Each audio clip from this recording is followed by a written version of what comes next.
आपको बताऊं जन्मदिन के दिन क्या करना है, बहुत गहरी लिखने वाली बात बता रहा हूं। जन्मदिन के दिन घी के दिए जलाओ।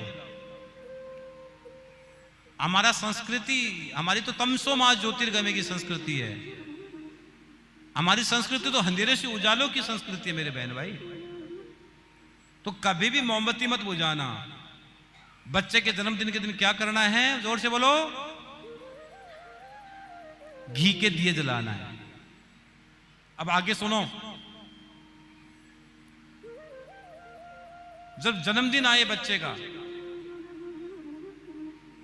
आप सभी परिवार वालों को बोल रहा हूं और जो भी सब मेरे चैनल पर मुझे सुन रहे हैं उनको बोल रहा हूं, जन्मदिन जब बच्चे का आए तो उस दिन बच्चे के हाथ से, जब बच्चा के हाथ से गाय के घी का दिया जलाओ और बच्चे की जन्म पत्री होती है, जन्म पत्रिका, बच्चे की जन्म पत्रिका की पूजा करवाओ। जिस दिन बच्चे की जन्म पत्री होती है, जन्म पत्री, अपने गुरुदेव को बुलाओ, गुरुदेव को बुलाओ, योग्य श्रेष्ठ ब्राह्मण को घर बुलाओ और ब्राह्मण देवता को बुलाकर, गुरुदेव को बुलाकर उस बच्चे के हाथ से जन्म पत्री की पूजा कराओ। क्योंकि नौ ग्रह नहीं है वो पूरा जीवन का दर्पण है। ज्योतिष दर्पण है, ज्योतिष से सब कुछ पता रहता है। तो कई कहते महाराज जी हमारी जन्म पत्रिका है ही नहीं, कई तो समझदार ज्यादा ही है दुनिया में, वो बोल देंगे महाराज जी हमारी जन्म पत्री नहीं है, हम क्या करें। तो उसके लिए बड़ा समाधान है कि जो जिस समय जो ग्रह चल रहे हैं वर्तमान में,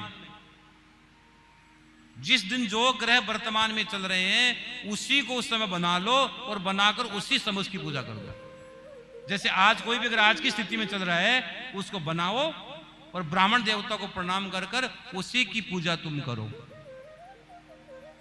और जन्मदिन के दिन घी के दिए जलाओ, उस ब्राह्मण देवता को बुलाकर उस बच्चे के हाथ से जन्म पत्रिका की पूजा करवाओ और उस बच्चे को जब चलने लगे अंगुली पकड़ के फिर मंदिर ले जाओ, मंदिर दर्शन करवाओ। जब बूढ़े हो जाओगे ना आप, तो आपको अंगुली पकड़कर तीर्थ यात्रा कराने ले जाएगा। और अगर तुम उसको डिस्को में ले गए, डिस्को में होटलों में ले गए, तो देख लो बुढ़ापे में दशा बहुत बुरी होने वाली है।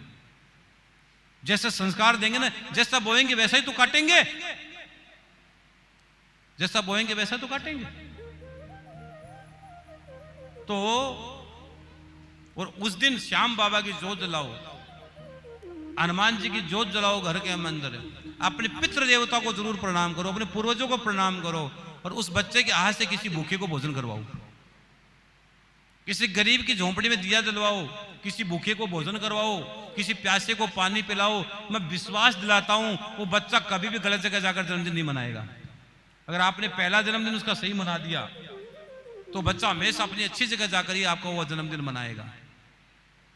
जन्मदिन ये करो, ये क्या उल्टर सुल्टर कर रहे हो, होटल में जाए खाना खा के कोई जहर खा रहे हो। अब होटल वाले आपको फटाफट 10 मिनट में खाना बना के दे देते हैं। 10 मिनट कभी खाना बन सकता है क्या? वो जो भी है ना, आप ओहो ये तो बहुत स्वादिष्ट है, स्वादिष्ट नहीं, वो कई दिनों से पड़ी है फ्रिज में।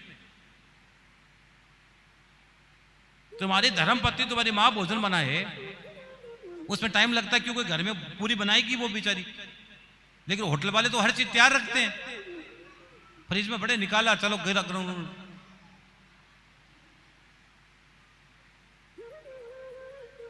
तो इसलिए हम आपसे विनती करते हैं, किसी भूखे को भोजन कराओ, प्यासे को पानी पिलाओ और जन्म पत्रिका की उस दिन पूजा कराओ।